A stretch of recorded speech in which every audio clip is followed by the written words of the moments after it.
Bitcoin did something crazy last year that gives it the setup to go parabolic in 2026 if this happens. Bitcoin used to be framed as crisis insurance. In the last cycle, this framing broke. And let me explain why. Bitcoin behaves as a high beta liquidity barometer.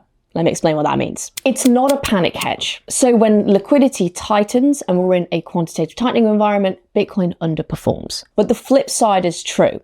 When we get an expansion, when QE starts and more liquidity enters the market, that's when Bitcoin will outperform all of our assets. That's why gold outperformed Bitcoin in 2025, because we were in a quantitative tightening environment and a lot of people were trying to protect their existing wealth against the devaluation of the dollar, which was down over 11% just last year. Now, what Bitcoin does is it monetizes future liquidity expansions. That's why it's intrinsically linked to the M2 money supply around 83% of the time. So during tightening reserves, rising yields, Bitcoin underperforms. Not because it failed, but because its job is different. It only takes one small policy shift into expansion and Bitcoin will catch up quicker than every other asset. Historically, when this happens, Bitcoin will reprice itself violently. Understanding Bitcoin's new role will stop you from emotionally